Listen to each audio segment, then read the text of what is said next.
Chez Guy Hockey, nous croyons qu'une estimation ne doit pas seulement être gratuite, elle doit surtout être juste. En mars, c'est le mois de l'estimation. Faites estimer votre bien et gagnez peut-être une voiture et des coffrets week-end.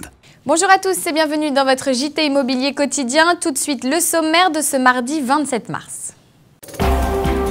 Dans notre édition, suite de notre saga découverte de quartiers parisiens, aujourd'hui zoom sur Belleville. Nous ferons ensuite un point sur les expulsions locatives, les associations montent au créneau et notamment Jeudi Noir. Retrouvez ensuite notre chroniqueuse Clotilde Gagnon qui décryptera les tendances déco et design du moment. Et pour terminer, ne manquez pas votre rubrique Immovip consacrée à Michael Jackson. Bienvenue dans votre JT.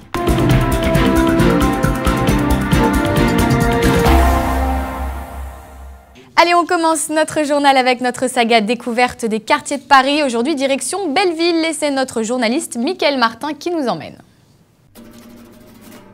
Il est, selon les représentations de Paris, le plus vaste de la capitale. Le quartier de Belleville recouvre l'ancienne commune du même nom, de part et d'autre de l'actuelle rue de Belleville, à cheval entre les 10e, 11e, 19e et 20e arrondissements de Paris. Ce quartier, annexé en 1860, est l'un des plus historiques et des plus représentatifs de la capitale. Autrefois faubourg parisien typique, il présente aujourd'hui un paysage urbain contrasté. Les rénovations successives ont créé de forts contrastes paysagers dans le quartier. Dans le bas Belleville, ces immeubles côtoient des maisons faubouriennes et des immeubles de rapport, ainsi que de nombreux ateliers, mémoire d'un passé rural et ouvrier, un mélange de genres qui fait de ce lieu un quartier abordable dans Paris. Une fourchette un peu large entre 6 000 et 7 500, voire 8 000 € du mètre carré, vraiment pour des très beaux biens.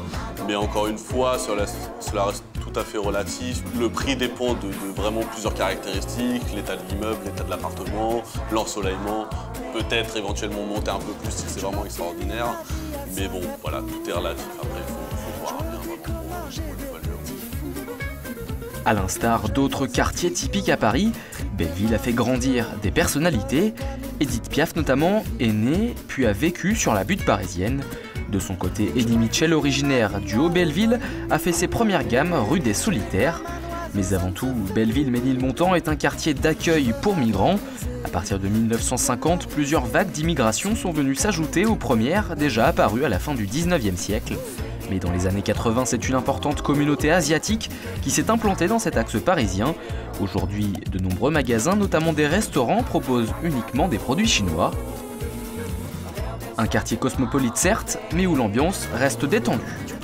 Tout le monde s'entend bien, que ça soit au niveau nationalité, au niveau catégorie sociale professionnelle. Voilà, tout le monde, c'est un melting pot qui marche très bien.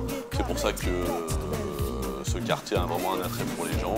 C'est parce qu'il n'y a pas de ghettoisation ici. Voilà, tout le monde s'entend bien avec tout le monde. Un quartier très agréable à vivre. Et si à Belleville, Romain Gary avait écrit « La vie devant soi », ses habitants ont surtout Paris devant eux.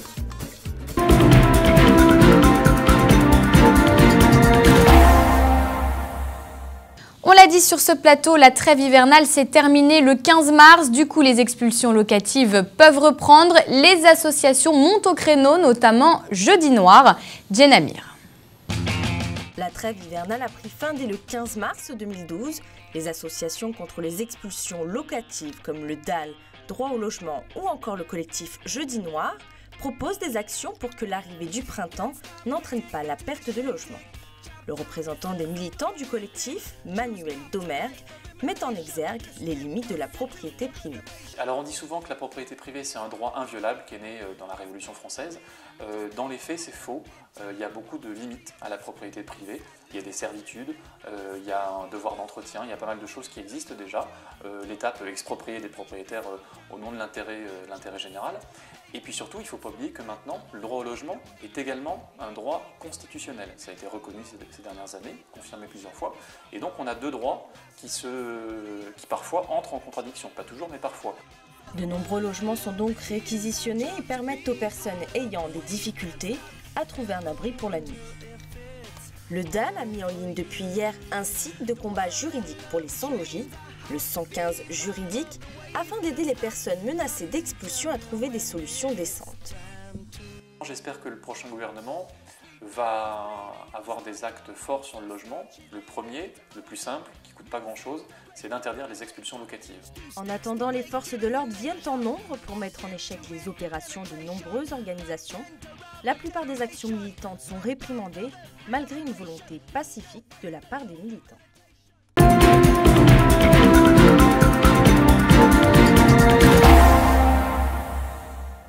Tout le monde n'a pas la chance d'avoir un jardin, mais lorsque l'on vit en appartement, la solution peut se trouver sur votre balcon. Et en plus, ça tombe bien parce que figurez-vous qu'en 2012, c'est très tendance et il suffit d'avoir juste un petit peu d'imagination.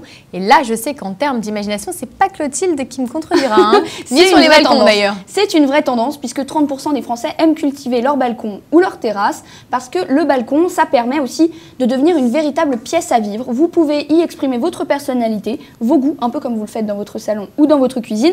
Alors, il y a beaucoup de manières, hein, bien sûr, de l'occuper, ce balcon ou cette terrasse. Moi, j'ai choisi plutôt de le transformer en mini potager, voilà, avec des jardinières de différentes tailles, en terre cuite, en zinc, bref, on en fait ce qu'on veut. Mais voilà, vraiment donner un esprit jardin potager sur son balcon. Donc, ça veut dire en fait qu'on cultive son jardin de son balcon. Voilà, c'est un peu comme ça, c'est un peu un palliatif au fait de pas avoir de jardin. Alors bien sûr, vous pouvez utiliser des plantes aromatiques, type ciboulette, menthe, persil, etc. Mais aussi des légumes, alors bien sûr de petite taille plutôt, comme les tomates cerises. Voilà, ça prend pas de place, c'est plutôt mignon. Vous les mettez dans une petite jardinière accrochée au balcon. L'idée, c'est surtout de dégager de l'espace au sol, parce que c'est pas vous qui allez me dire le contraire, un balcon c'est quand même une petite surface. Et alors pour profiter de ces réalisations, parce que quand même voilà, c'est agréable de cultiver, d'abord quand on a la main verte, c'est sympa, mais il faut quand même le mettre en valeur pour en profiter, pour avoir un joli décor, faute de jardin. Et du coup, on va installer des luminaires. Alors, on a un très très grand choix de luminaires aujourd'hui. Vous pouvez opter pour les pots lumineux de volume ou de coloris différents. Voilà, ça donne un esprit un peu sympa. Joli, hein. Ou plus simplement des simples lanternes avec une bougie chauffe-plat à l'intérieur. Le soir, c'est très joli à regarder. Oui, c'est habillé. Mais ça, c'est surtout l'éclairage. Mais alors, est-ce qu'il y a d'autres moyens finalement de décorer sa terrasse si on oublie la partie éclairage? Bien sûr, pour regarder ce côté mini-jardin, on va penser aux plantes. Bien sûr, on va mettre des plantes partout. Notamment, alors, les murs végétaux qui permettent d'être verticaux, donc forcément ça ne gâche pas l'espace au sol et l'effet petite terrasse. Grâce à des petites poutres en pierre reconstituées, voilà, posées à la verticale, on va obtenir un effet de palissade, ça permet aussi éventuellement de cacher un vis-à-vis. Et puis il y en a plein sur le marché, ça, des murs végétaux. Ça. Voilà, vous pouvez le créer vous-même, les murs végétaux. Il faut juste penser, bien sûr, à prendre des plantes qui ont une grande capacité à retenir l'eau, voilà, c'est ça. Surtout retenir l'eau, et puis à croissance rapide, histoire de pouvoir en profiter rapidement. On crée un véritable écran de verdure, c'est sympa.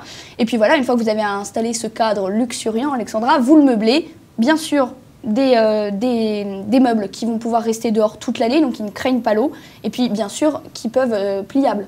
Comme ça, hop, pas de place gâchée, dès que vous en avez fini, une table, une chaise, ça se replie et ça se range ailleurs. C'est des bonnes idées. Hein. Voilà, et alors pour donner un côté un peu moderne, parce que le bois c'est bien sympa, mais voilà, ça fait un peu son temps, on pense à la fibre de verre pour les meubles, ou bien encore au métal, voilà.